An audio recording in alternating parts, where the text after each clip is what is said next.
Bueno, muy buenos días. Esta es la segunda parte de la clase sobre alimentación en la prehistoria.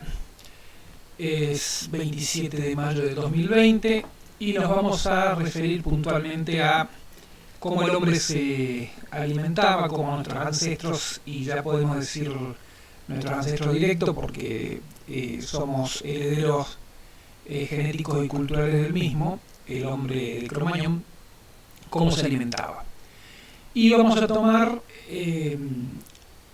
la finalización de la prehistoria, es decir, el último momento del Paleolítico, la edad de la piedra vieja, y el Mesolítico y el Neolítico, donde se produce, según varios autores, una de las transformaciones más grandes en la historia de la humanidad, no solamente alimenticia. Bueno, vamos a arrancar entonces de la finalización del Paleolítico Superior, hace 12.000 años, es decir, 10.000 antes de Cristo, aproximadamente. Y siempre decimos aproximadamente porque surgen descubrimientos, teorías que permanentemente están haciendo varias estas fechas. Además, como nosotros estudiamos en calidad de proceso, sabemos que los cambios no se producen espontáneamente ni de un día para otro, sino que llevan en algunos casos miles de años, como el ejemplo que vamos a trabajar ahora. Bien, arrancamos con este mapa que está mostrando la edad de hielo. Si bien ya planteamos en la clase anterior, bueno, la incidencia que tiene el medio ambiente y el clima en el desarrollo de la humanidad y por ende de su alimentación, acaba de haber un factor que son las glaciaciones.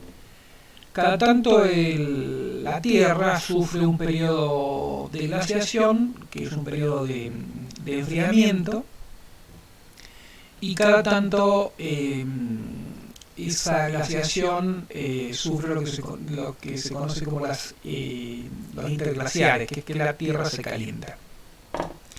Esto comenzó a suceder, mejor dicho, hace 30.000 años, en la última de las glaciaciones.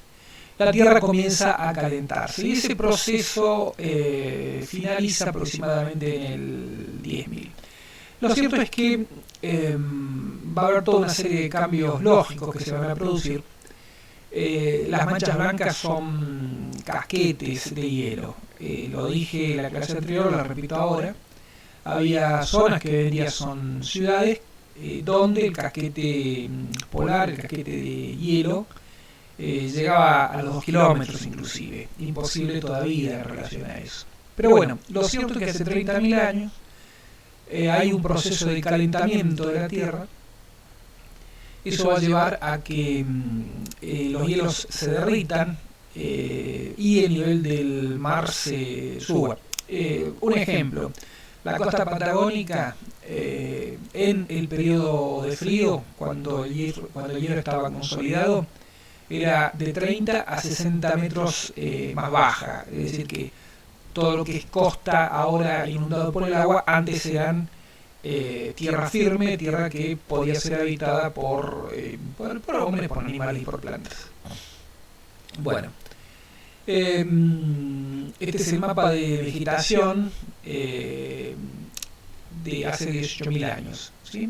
Pero bueno, rápidamente lo que quiero pasar es a esto.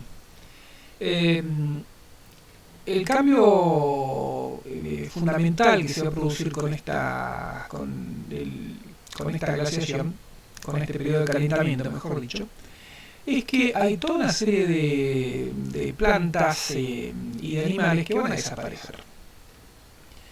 Esta es una razón por la cual se va a producir una desaparición de la megafauna. La megafauna es aquella fauna con la que los seres humanos alcanzamos a convivir. No estoy hablando de dinosaurios, de grandes dinosaurios, porque desaparecieron hace 60 y 70 millones de años, sino de animales como, bueno, acá están viendo una reconstrucción, por ejemplo, pero animales como el mamut.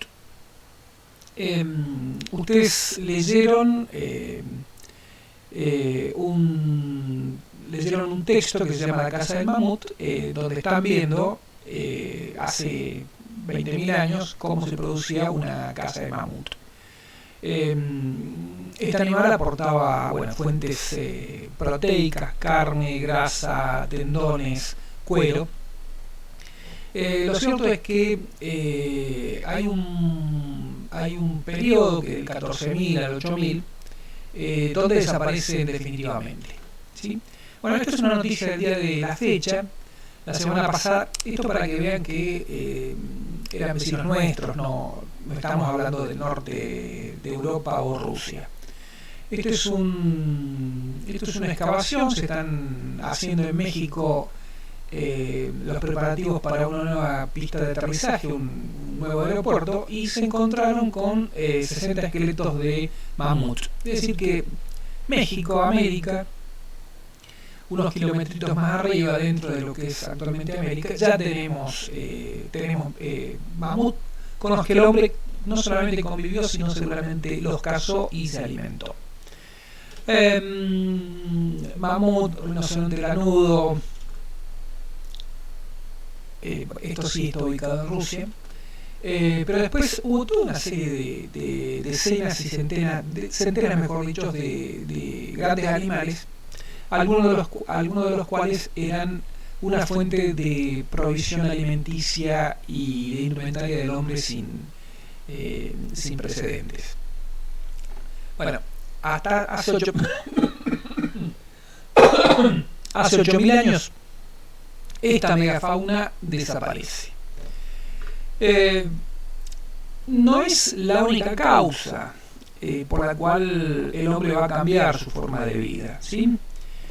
Hay cerca de 38 teorías por las cuales se presume que el hombre deja de ser cazador-recolector y pasa a ser agricultor-pastor. En el texto de Armesto, que ustedes tienen para leer, él explica 9 teorías. Digo esto porque este proceso, hay un proceso evidente que es la desaparición de la megafauna. Pero ese solo proceso no puede explicar por qué el hombre deja de ser cazador especializado y pasa a ser un agricultor pastor.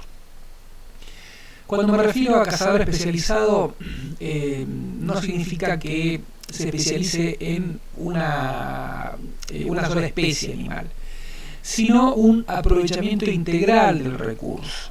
Ustedes piensen algún aborigen patagónico hace 5.000 años, o 6.000 años, o 9.000 años, cazando guanacos, ¿sí? Bueno, no solamente comía la carne del guanaco, sino que el cuero del guanaco le permitía hacer su ropa, hacer su toldo, que no se llama toldo, se llama cau, fabricar su calzado. Los tendones del guanaco le servían como hilos fuertes para hacer lazos, para hacer boleadoras, para coserse la piel. Los huesos del guanaco o los huesos del avestruz le servirían seguramente para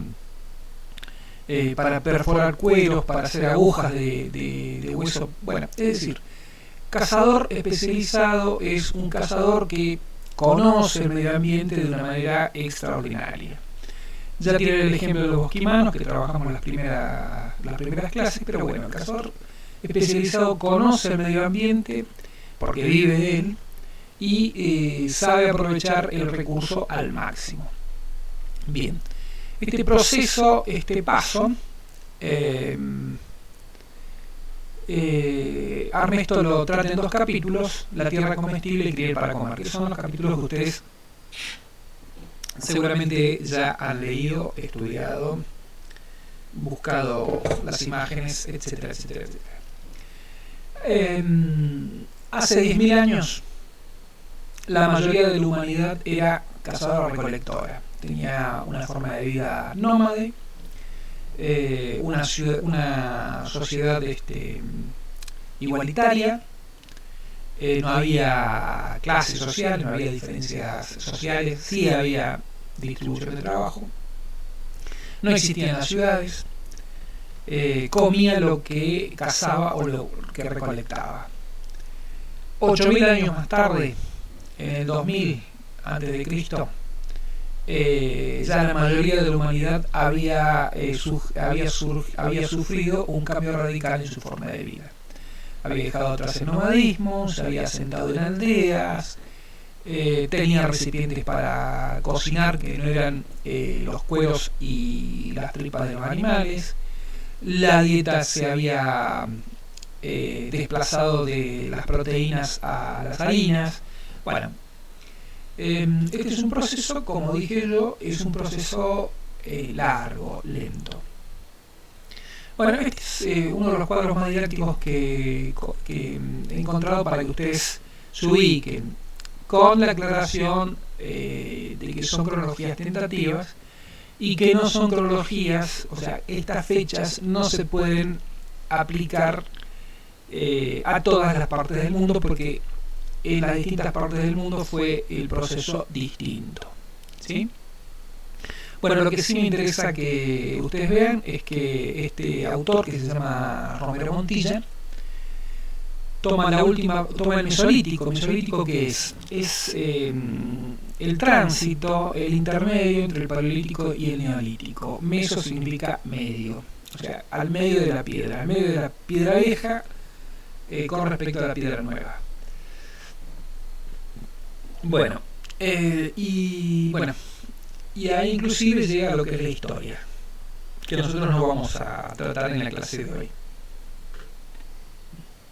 Bueno, ¿cuál va a ser el cambio al que vamos a referir básico entre el Paleolítico y el Neolítico?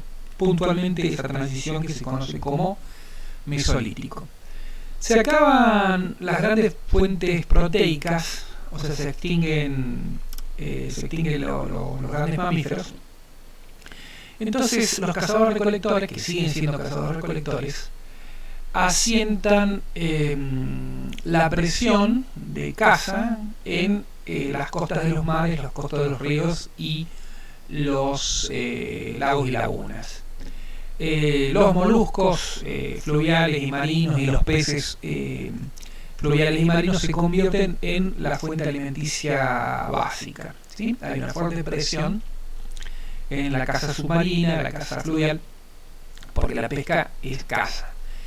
Y lo que ustedes están viendo en la foto de la derecha son grandes depósitos, ¿sí? Que durante generaciones han ido depositando, la gente que vivía en ese entonces, 8.000, 9.000, 10.000, hay varios lugares fechados por Armesto en el texto que ustedes leen, y esos son valvas de moluscos, valvas de caracoles, de ostras, de almejas, de vígaros. Bueno, imagínense ustedes, a cuántas personas alimentó esos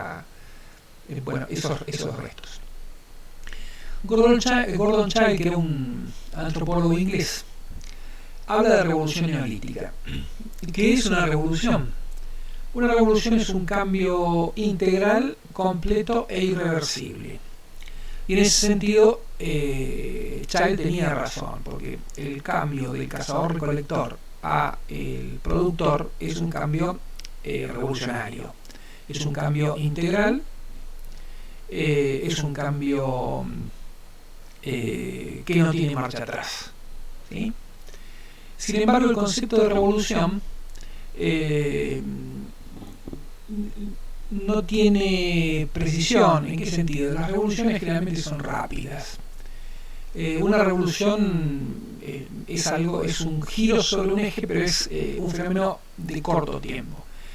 La revolución neolítica es un proceso que dura miles de años. ¿Por qué razón? Esto me gustaría que lo tengan bien claro. No es que el hombre en la noche del 6501, la última noche de diciembre del 6501, es cazador-recolector y se levanta el 1 de enero del 6500 siendo agricultor. Hay toda una serie de experimentación, hay toda una serie de ensayo-error que se va adaptando y adoptando en cada región de manera diferente. Hay evidencias que se intentó domesticar animales hace 14.000 años. Ahora bien, esos animales recién son domesticados, son animales domésticos 6.000 años después. Exactamente lo mismo pasa con las especies vegetales. Bien.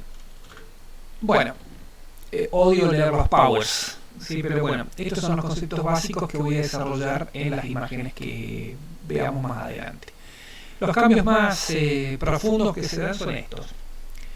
Sedentarización, que ya vamos a explicar lo que es, pero básicamente es un cambio radical en el patrón de asentamiento. El hombre deja de ir tras la presa atravesando el espacio y se asienta en el espacio.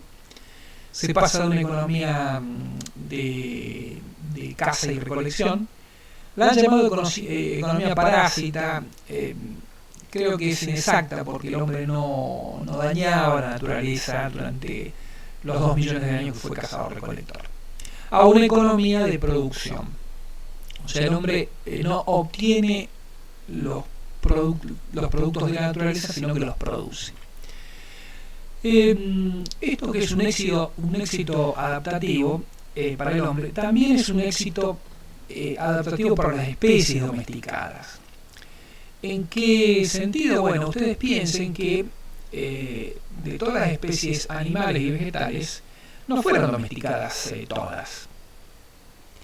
Piensen en los perros, por ejemplo, los perros que se emparentan con los lobos. Ahora bien, hay millones de perros por todo el mundo con uso distinto y quedan aquellos perros que siguieron siendo salvajes, que siguieron siendo lobos, quedan 11.000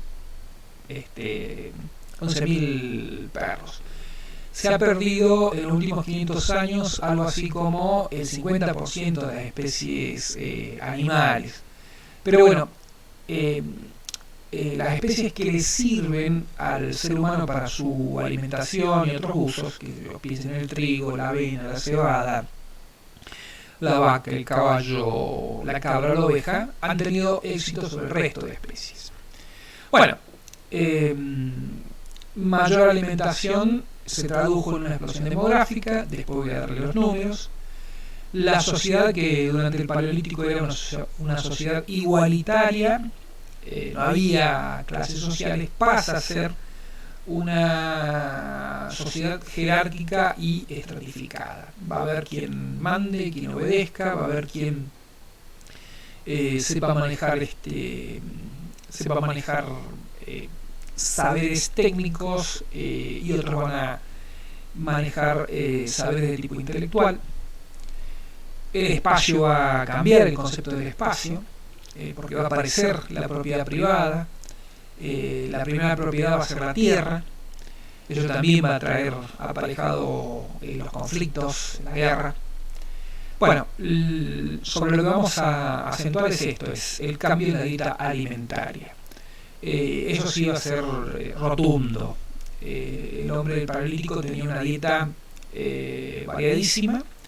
El hombre del Neolítico va a tener mayor disponibilidad alimenticia, pero desde el punto de vista dietético eso trajo emparejado un empeoramiento en su salud.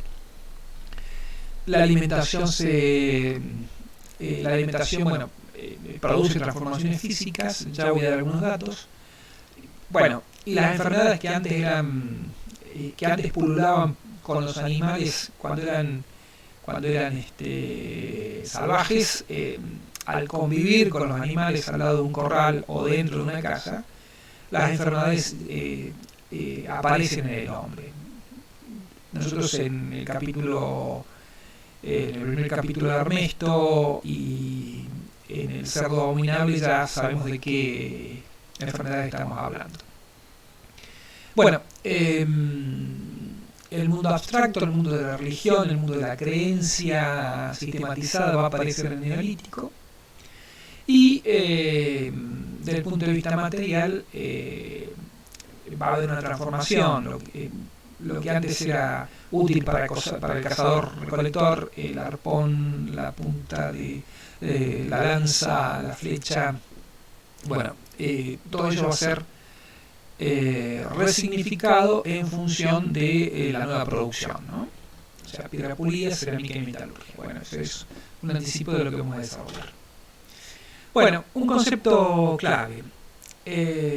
La revolución neolítica no fue igual en todas partes. No solamente no fue igual, sino que tuvo duraciones distintas y tuvo fechados completamente distintos.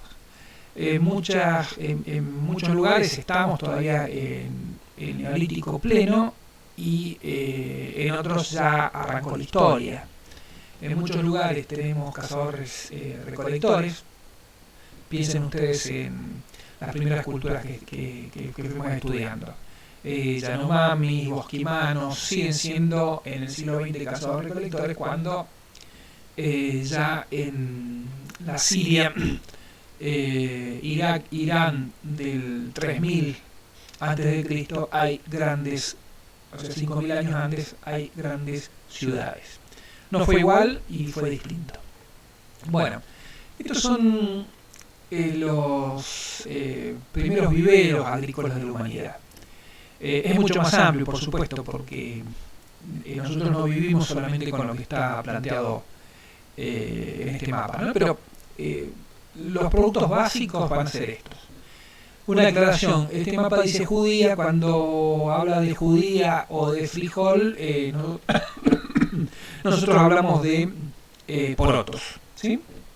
Pero bueno, estos son los productos básicos, vuelvo a repetir, los elementos, pero son alimentos que dan origen a grandes civilizaciones, ¿sí? El mijo del arroz va a dar lugar a las grandes civilizaciones orientales, el trigo y la cebada a las grandes civilizaciones africanas, Egipto, por ejemplo, a las culturas de lo que actualmente es Siria, Irak, Turquía, y por supuesto a las grandes culturas americanas, como pueden ser no sé, los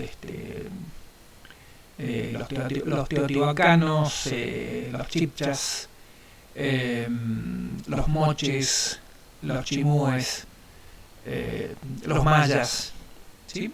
En América. Bueno, este es un mapa de las principales especies domesticadas. Como verán, no hay animales de gran porte en América, ¿sí? Y hay una concentración en lo que es el cercano oriente. El mapa que vimos de los asentamientos prehistóricos,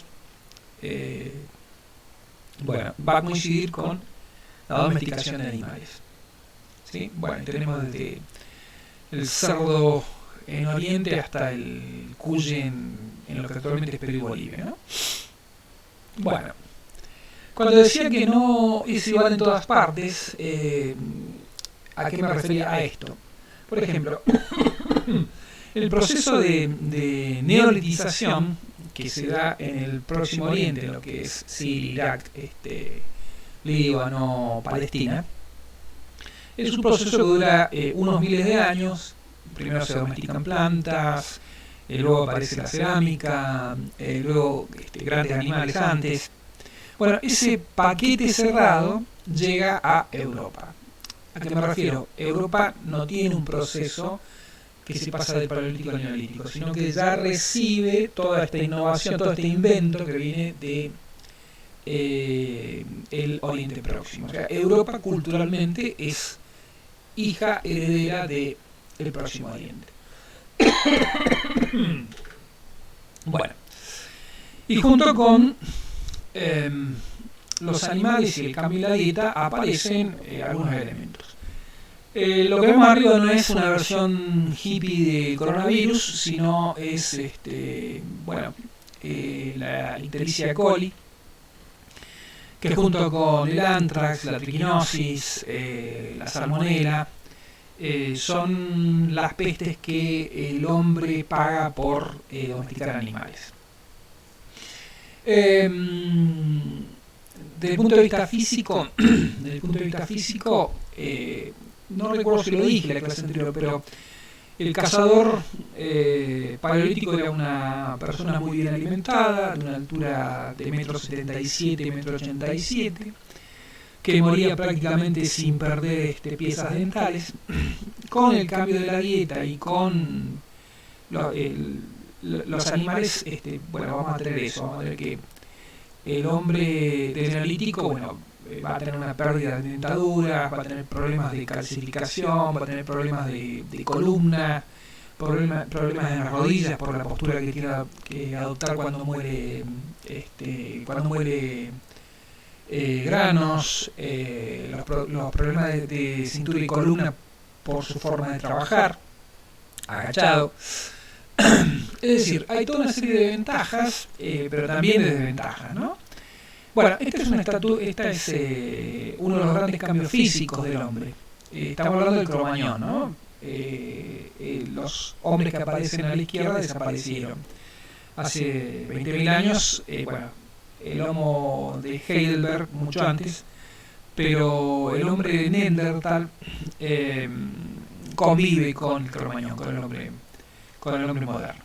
Bueno, lo cierto es que el Cromañón tenía una altura, o sea, era alto para nuestra perspectiva, y el hombre del Neolítico es un hombre y mujer cuya estatura desciende a 1,50 m. El hombre moderno, durante todo este proceso de neolitización, va a medir 1,50 m, va a medir 1,50 m hasta la revolución industrial. Bien, la sedentarización, ¿en qué se visualiza, en qué se plasma? Bueno, en pequeños enclaves de construcciones fijas. Ustedes piensen que el cazador-recolector necesita tener la menor cantidad posible de objetos para sus desplazamientos. Él tiene que ir buscando el recurso, razón por la cual los bienes materiales son escasos. Ahora bien, el hombre que cría animales, el hombre que siembra, tiene que aparcarse, tiene que quedarse. Ese es el concepto de sedentarización, ¿no? De ahí viene sede, o sea, de sentarse. El hombre neolítico se sienta en un lugar, construye casas que para nada piensa en trasladarlas, ¿sí? Por eso, bueno, aparecen construcciones de barro, de piedra, techos de paja. Bueno, esas son reconstrucciones no son aldeas originales. Y se llega en algunos casos a grandes aldeas. En cuanto a la cantidad de personas, bueno, cuando hablamos de paleolítico estamos hablando de bandas, de clanes y de tribus. Eran agrupaciones que tenían 8, 20, 30 personas, las tribus tenían un poco más, pero jamás superaban las 100 personas. Era muy difícil mantener una estructura social de muchas personas. Lo mismo pasaba con los nacimientos, o sea, no era posible tener hijos muy seguido. Bueno, esto va a cambiar en el Neolítico. Ya nosotros estamos hablando de aldeas que van a tener en algunos casos 800, más de 300 habitantes, 500 habitantes, 1000 habitantes. Esto es una reconstrucción de una aldea prácticamente neolítica en lo que actualmente es Turquía, Çatal Uyuk, ¿no? Y esto es una reconstrucción de Jericó. Jericó durante mucho tiempo se las indicó como la primera ciudad de la historia. Jericó queda en Palestina. Estamos siempre en el Oriente Próximo. Bueno, Jericó tenía 2,5 hectáreas para que ustedes puedan dimensionar. Bueno, este era el tamaño de la población. Bueno, por supuesto que la sedentarización supone otro tipo de cuestiones. Por ejemplo, materiales constructivos, tiempo dedicado al trabajo, otro tipo de temas arquitectónicos. Un cazador-recolector con una tienda de campaña en un clima templado se defendía. Ahora bien, el hombre neolítico tiene que cultivar, tiene que almacenar, porque el cultivo, o sea, no cultiva trigo o avena durante todo el año, o maíz durante todo el año. Eso supone silos, eso supone también otra serie de problemas. Las plagas que vienen a combatir, que vienen a comerse el cereal o las fieras que vienen a comerse su ganado, los roedores, ¿sí? Y algo común es aquellas personas dueños de lo ajeno que van a robar. Entonces, hay todo un cambio arquitectónico que se plantea a través del cambio de vida, ¿no? Evidente.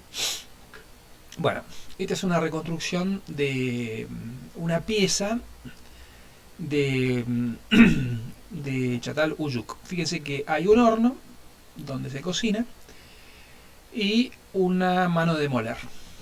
¿Sí? Mano. ¿Por qué? Bueno, porque la molienda de granos ocupa un lugar preponderante. Bueno, cuando hablamos de domesticación de plantas,